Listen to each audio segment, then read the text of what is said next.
Bom, o que acontece, né, nessas manifestações? O primeiro problema que nós temos apontado insistentemente é o fato de que as manifestações não têm uma orientação política clara. As manifestações, né, pela maior parte da direção da esquerda e dos sindicalistas, elas têm um caráter que é um caráter muito difícil de ser sustentado, que é assim: vamos corrigir o governo Bolsonaro. Bolsonaro foi eleito, né, democraticamente, dizem alguns, né,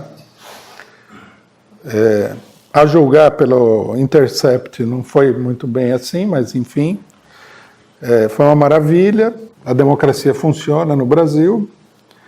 Nós temos que esperar até 2020, né? Espero que o governo vá até 2022, otimismo inconsciente, né?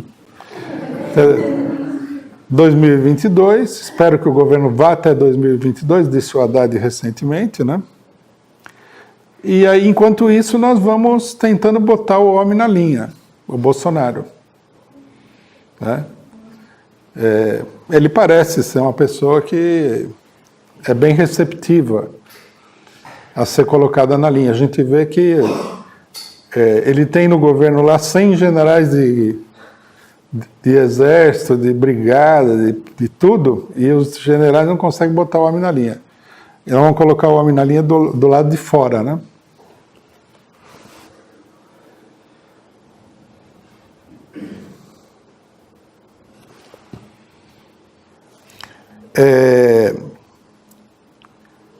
Aí, o que a gente faz? A gente pega uma coisa que ele fez e aí a gente se coloca contra essa uma coisa. Bom, isso tudo não faz sentido na cabeça de ninguém se a pessoa parar um minutinho para pensar. Primeiro que as mobilizações, elas têm sido feitas com base em duas questões até agora, né, formalmente, que é a educação e o problema da Previdência. Só que o governo Bolsonaro, a quantidade de ataques contra a população é muito superior a tudo isso. Nós temos a terceirização, nós temos o problema das leis trabalhistas, nós temos o ataque contra o sindicato, nós temos os ataques contra os direitos democráticos da população, que são centenas, já deve ser mais de milhares de coisas que o governo já fez e tudo mais. Então, vamos supor que a gente conseguisse, que é difícil, né, conter a reforma da Previdência. No caso da educação, não vou nem falar, porque se você contém o corte de verba geral, depois isso daí é feito de uma maneira administrativa e pronto. Né? Como é que você vai se mobilizar contra isso? Num certo sentido, essa política de reforma do governo Bolsonaro é uma política totalmente inócua e sem possibilidade de desenvolvimento. Ela se apoia num preconceito que muita gente tem, que é o seguinte: para você mobilizar o povo, você precisa partir de reivindicações pequenas. Isso nunca é verdade. Isso é uma confusão na realidade. Né? A reivindicação pequena, ela não tem mérito nenhum. Simplesmente que ela é pequena. Isso daí, na verdade, é uma falta de mérito.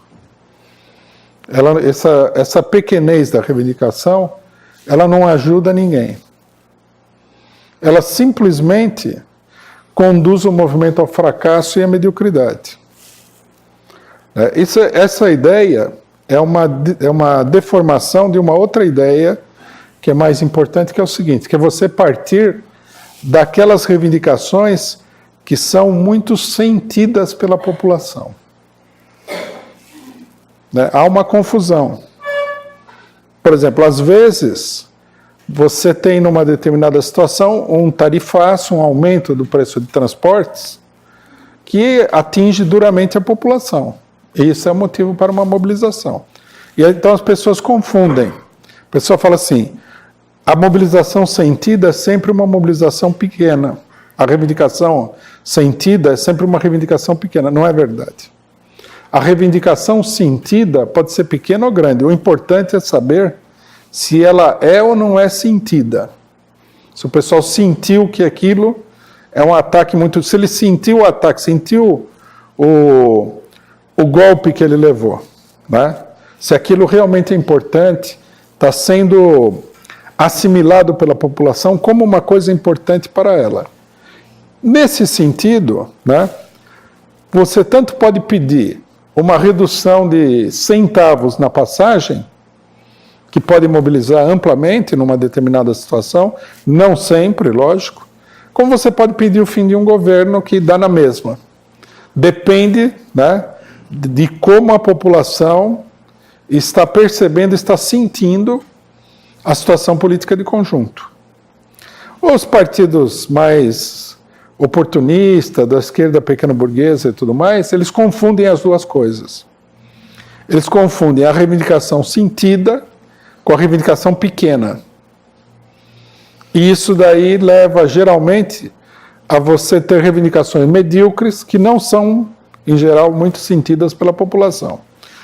No caso aqui, não é o caso da reforma da Previdência, que é uma reivindicação que é sentida pela população, sim.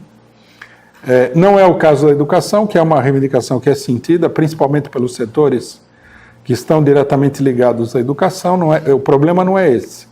É que é mais sentido pela população a necessidade de tirar o governo do que essas reformas. Porque a população não vê isso daí como uma coisa prática. Primeiro que nós tivemos mobilizações, e isso daí foi muito estranho, que evidentemente estão ligadas umas às outras, mas têm reivindicações diferentes. Umas foram pela educação e outras foram pela reforma da Previdência. Então como é que você continua? Educação, Previdência, outro tema, qual que é a continuidade, né? Logicamente que não há uma coerência na formulação do problema. Outra coisa que se percebeu é que em todas as manifestações, a sabedoria popular mostrou que o negócio é lutar pelo fim do governo Bolsonaro, né? Nós estamos falando isso, muita gente não... Ninguém responde esse ponto, né, que nós lançamos. Tem muita gente argumentando com 1001 motivos para não defender o fim do governo Bolsonaro. Mas ninguém responde o seguinte: você vai na manifestação e você não vence distribuir o material que é pelo Fora Bolsonaro. Não vence.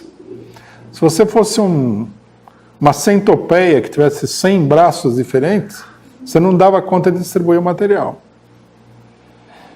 É avassalador, esmagadora a posição dentro das manifestações pelo Fora Bolsonaro. É isso que precisaria ser respondido pela esquerda. Porque uma coisa é você fazer uma tese. Se o Bolsonaro cai, não sei o que lá. Outra coisa é quando uma massa de pessoas fala, nós queremos isso, então você tem que mudar o ângulo da discussão. Não adianta falar que o Brasil inteiro quer o fim do Bolsonaro, mas você tem uma boa tese, lógica, né? Pelo menos na cabeça de quem formula é lógica, para não defender o Fora Bolsonaro. Como é que pode ser? Teria que explicar com base no movimento que está se formando pelo Fora Bolsonaro, que unifica vários setores, que permite levar adiante a luta por todas essas reivindicações, permite unificar a educação, a aposentadoria, o desemprego, né? Ontem, por exemplo, na manifestação, visivelmente faltava uma palavra de ordem contra o desemprego. Cadê a palavra de ordem, né? Isso aqui a gente deveria dizer diretamente aos dirigentes da CUT sobre o desemprego. Os trabalhadores têm que lutar, tem 15 milhões de desempregados, ou 15 milhões de pessoas que estão tentando encontrar emprego no país. Cadê a palavra de redução da jornada de trabalho? Teria que ser uma palavra de ordem central nas manifestações. Isso, inclusive, mostra que, na verdade, aqui as pessoas que organizam essas mobilizações meio que estão correndo atrás do próprio rabo, porque elas não estão vendo a realidade. Então, um problema-chave aqui é justamente o fato de que a esquerda não entendeu que, dada a evolução da situação política brasileira, nós temos que colocar o problema político, o problema do poder, o problema do Bolsonaro em primeiro lugar. Né? Uma outra coisa que alimenta isso é a crise interna da burguesia. Por exemplo, essa crise do Sérgio Moro, de onde veio isso daí? Não foi o PCO que foi lá hackear o celular do Moro. Alguém, né, foi atrás de conseguir essas informações. Quem teria capacidade? Também não foi o PT. E nem foi o PCdoB, nem o PSOL. Foi alguém da burguesia. A crise da burguesia, ela alimenta a crise geral do poder.